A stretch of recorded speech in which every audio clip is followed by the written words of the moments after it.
zipping across the ether. Having trouble with LinkedIn again. We're going to let it slide. We'll repost there since evidently StreamYard and LinkedIn don't want to play nicely today.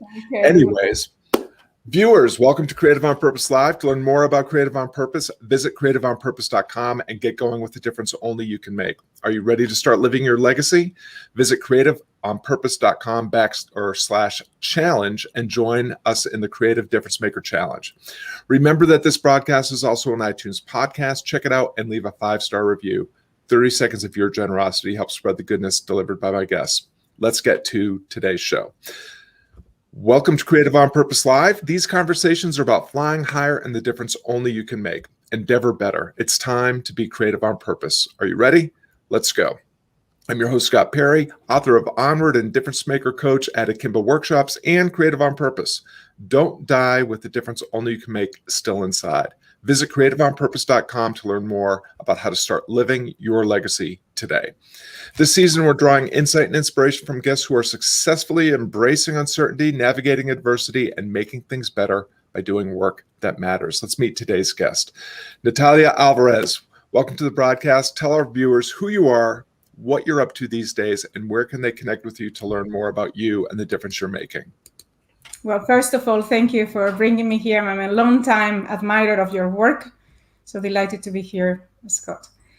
So about me. Well, I'm a coach and consultant, and I work with people who want to capitalize the power of stories in their organizations to make a change.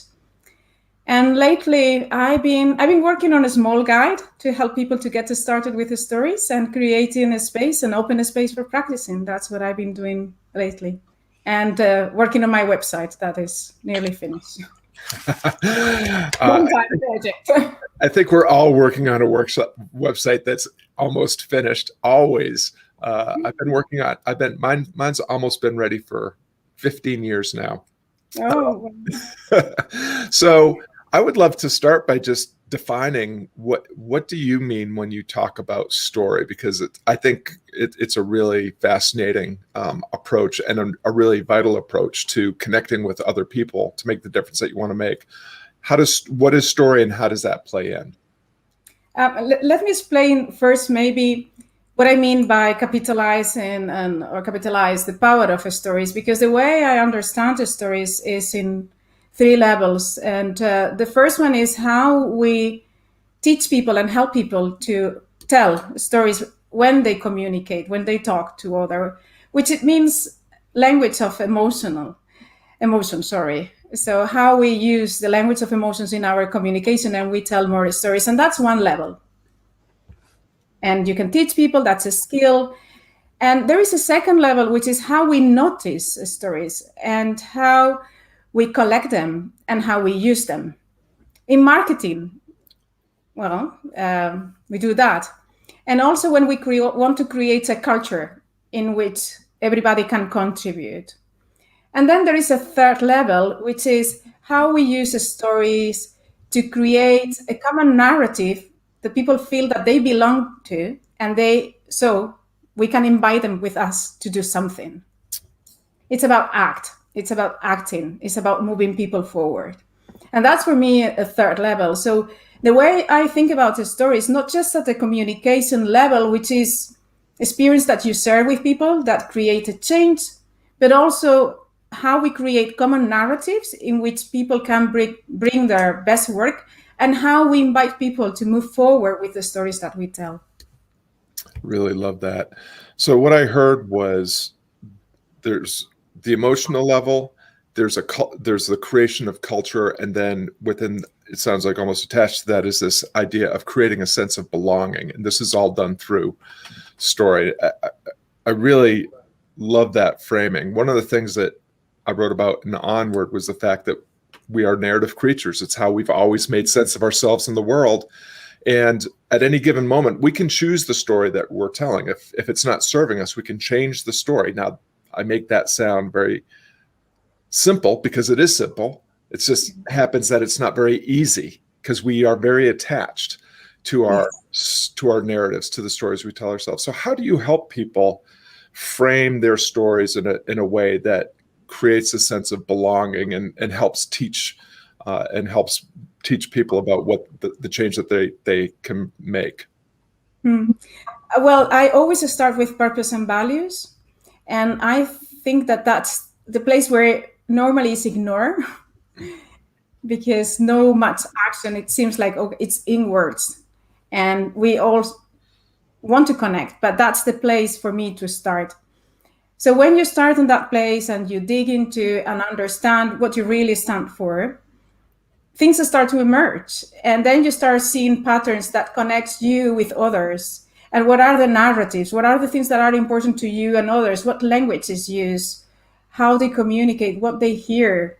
What is the feedback? So it's an organic process in which is from me, from what it's that the difference that I want to make, what I want to bring, and how you connect with the people that you want to bring forward. I love that.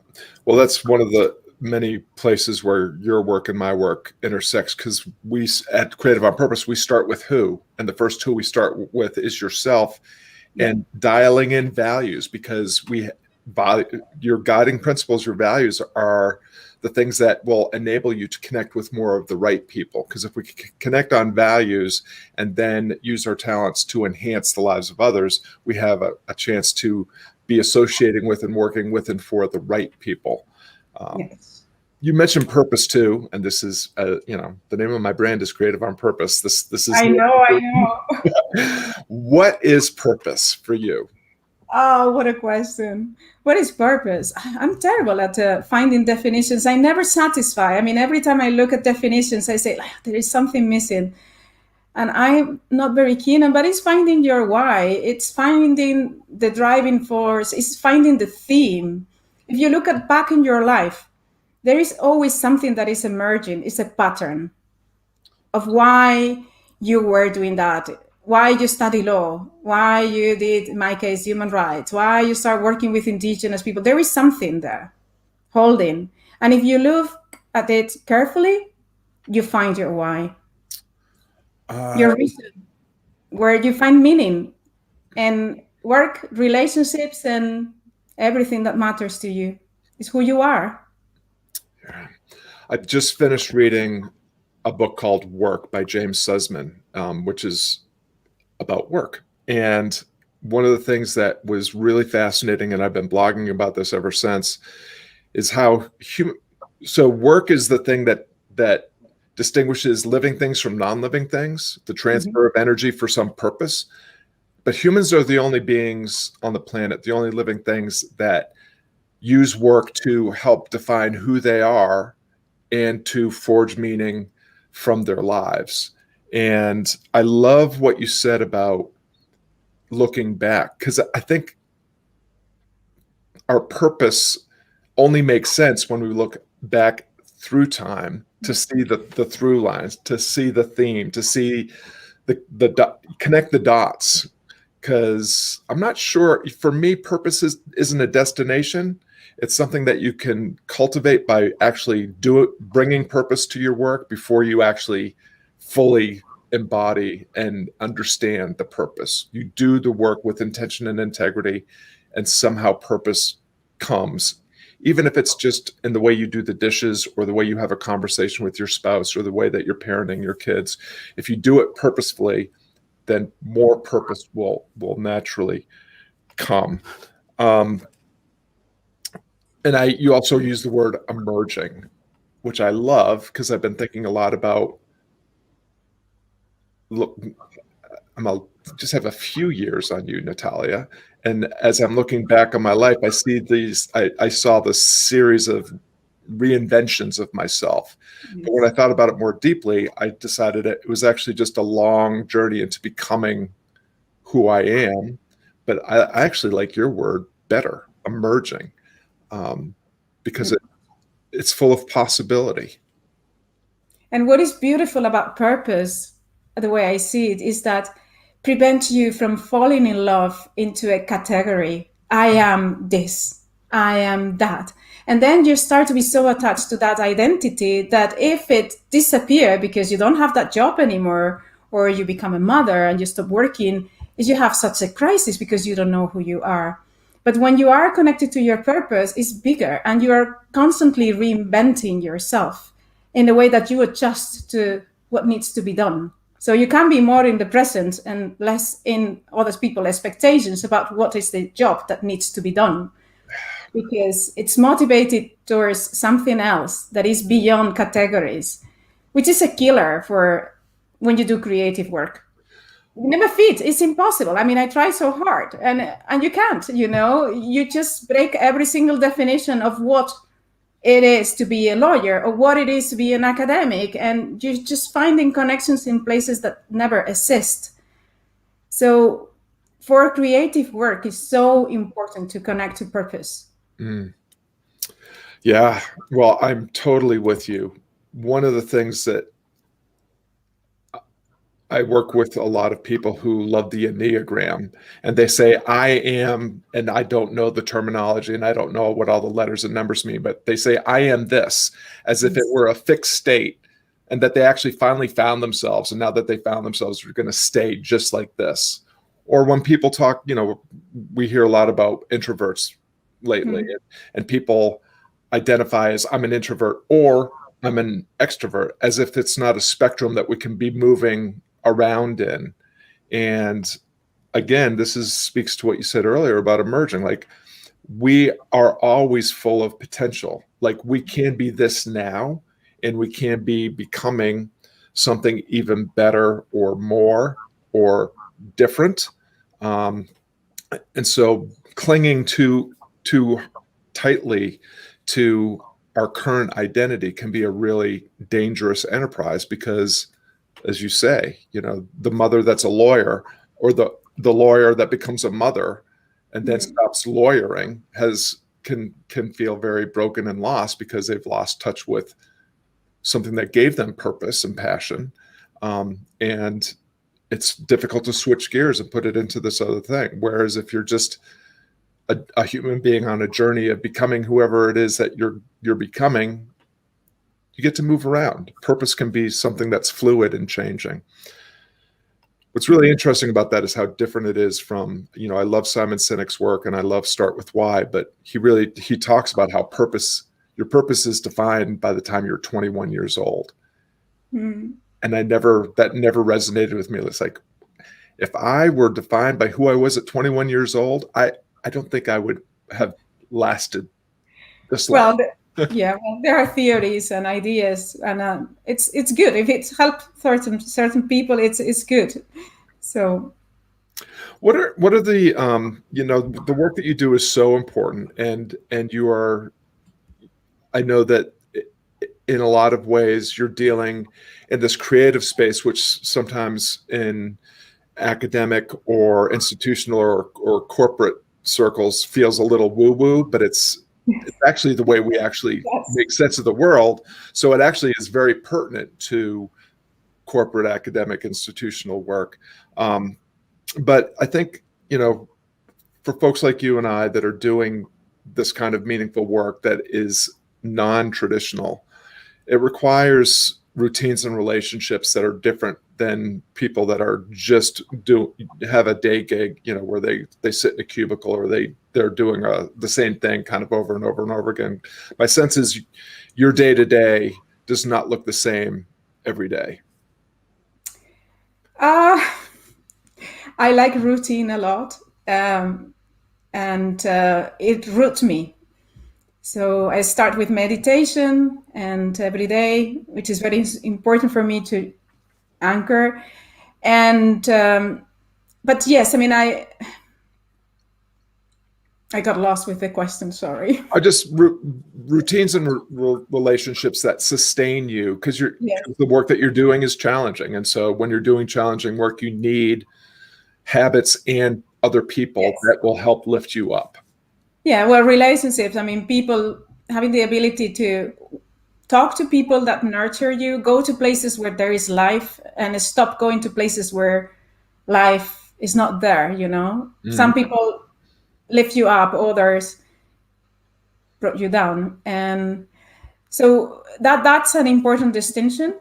And it's not whoever, I mean, there are a lot of masterminds and stuff like this, like get your, I don't know, 6-7 figure business, whatever it is. If that's your goal, go ahead, But when I'm talking about places that nurture you, I'm talking about places that nurture who you are.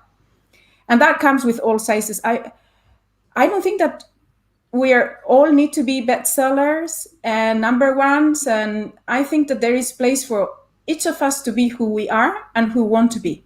And it's collective. Everybody has a part to play. And when you're proud of your part, it's easier. Yeah, I love The that. part that you want to, not the part that other people decide for you.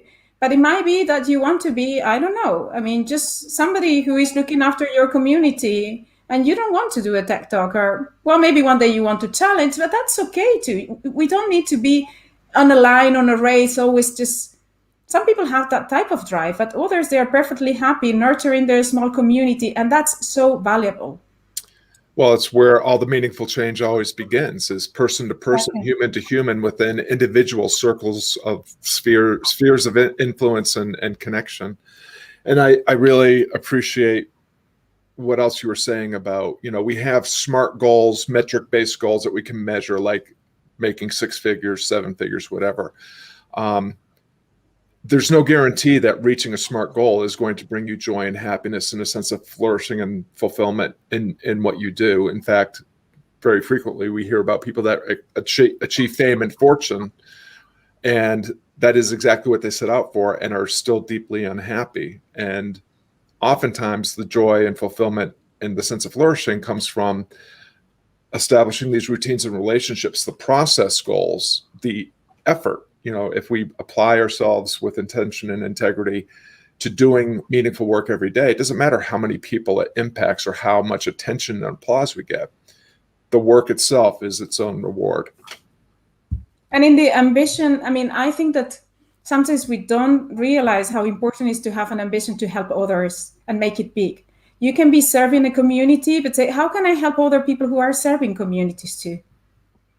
And how can I spread that? And how can I, and that's another type of ambition. I'm a firm believer on that helping others and making a big ambition about your calling and your service is the way forward. Yeah, well, if you're speaking my language, one of our catchphrases at Creative on Purpose is, you enhance your life most through work that serves others. And yes, I know that. If there were such a thing as a help others category, all my books would be there. Instead, they have to go into self-help because that's the category available. As we're approaching the end of our time together, there's a couple questions I want to sneak in. The first is, when you are doing meaningful work, which you are most definitely doing, when you are making a difference, which you are definitely doing, you are doing work that is fraught. There will be misfortune, there will be challenges, there will be failures. There's a lot of uncertainty, there's a lot of adversity, and mistakes will be made. If you're willing, I would love for you to share as big or little a mistake as you're willing to share that you've made. It could be recently or from deep in the past, but what's a mistake that you've made, or a false step, a misfortune that you've experienced, and what did you learn from that? Or if it was something that has a silver lining, or that you turned into an opportunity, I'd love to hear that too. But just speak to learning from the challenges, learning from the difficulties and the failures. I think that very much in this topic. A long time ago, I was hired by an organization to facilitate a workshop on purpose. And I was warned that emotions were high, that people were feeling quite volatile and emotional about a lot of things, and that it was going to be challenging. And I thought, well, I'm going to bring a process, a methodology, and everything was measured, blah, blah, blah, 2 days, cutting here, and then a group here, and then these questions. And so I arrived with all my perfect methodology, and it worked. I mean, the first bit of the workshop worked pretty well.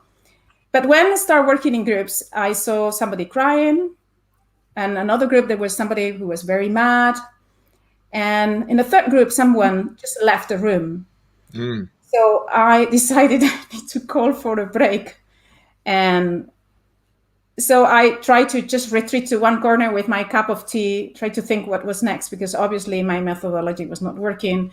So the person who hired me came to me with my schedule and said, well, Natalia, can't you just remind me what comes next? And obviously, I mean, that day and at that moment, I made myself a promise that I will never, ever facilitate a process to control people, emotions, or a room.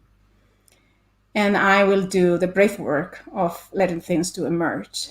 And that's a challenge for me. I train as a lawyer. I work in academia. So that was a big failure that I have to face in order to be able to embrace other opportunities. I mean, it ended up well. It was one of the most rewarding experiences that I have, but it was very intense. Yeah. Well, I really appreciate that example. And what comes up for me, because emotions, we're emotional beings. I mean, emotions come up, but they're often reactions. It's not like we can turn them off or we can stop them from bubbling to the surface. They appear. And I sometimes try to distinguish between an emotional response, which, let's face it, we can also experience positive emotions, and we want to enjoy and embrace those and cultivate those. And we want to not let negative emotions drag us down a rabbit hole or cause us, to extend our suffering or harm.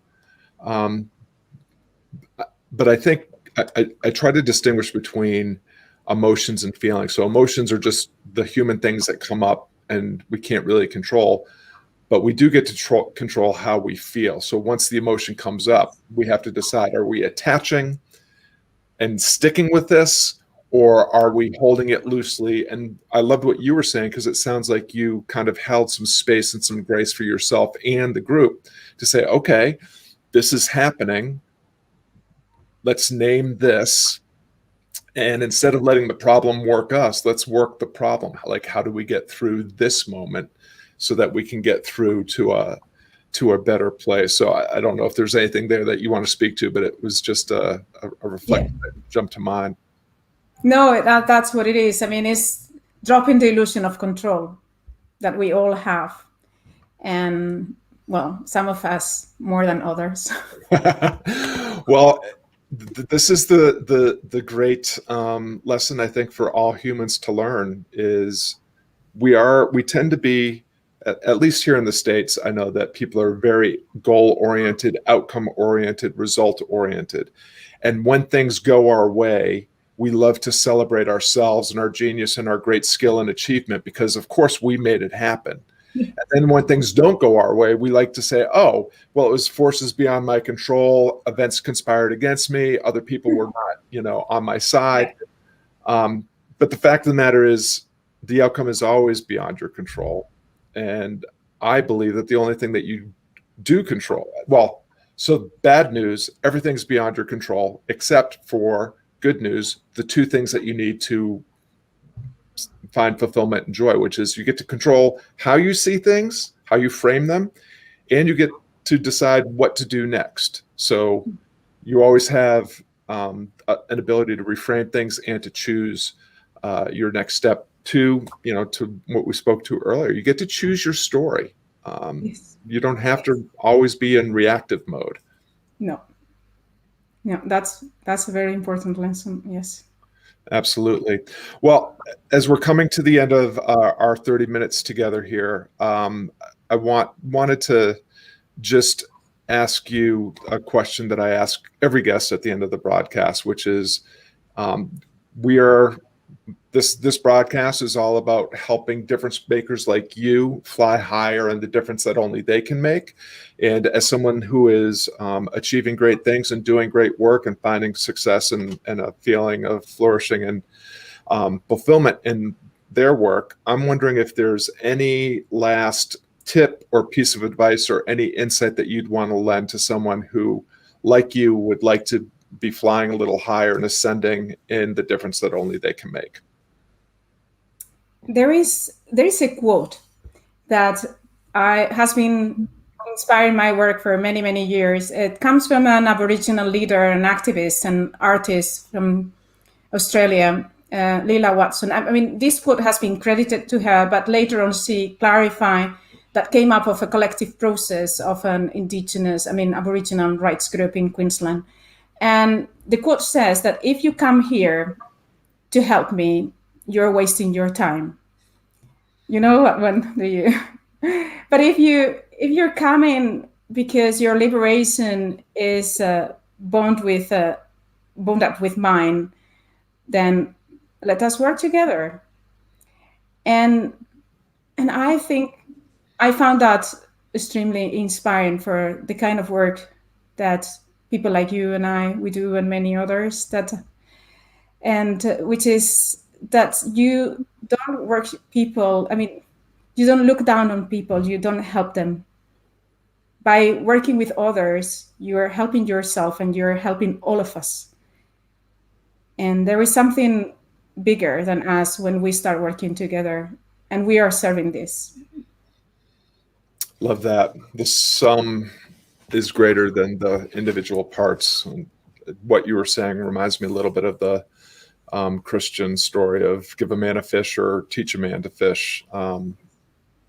That's a beautiful message to end with. Really appreciate that, and appreciate the great work that you're doing. And of course, everyone that's tuning in, NAtalia and I really appreciate you lending us your valuable time and attention. We hope that today's broadcast motivates you to lean into an endeavor that matters with a greater sense of curiosity and courage, and that you invite you to learn more about NAtalia Alvarez and her work at The Story That Matters at thestorythatmatters.com. Of course, it's always great to hear from you at Creative on Purpose. If you're watching this live or in the next couple of days, please go to creativeonpurpose.com/challenge to consider joining us in the Creative Difference Maker Challenge. And until next time, take the insight and the inspiration from this conversation and keep flying higher in the difference only you can make. NAtalia Alvarez, thank you so much for your time today. Thank you, Scott. Thank you.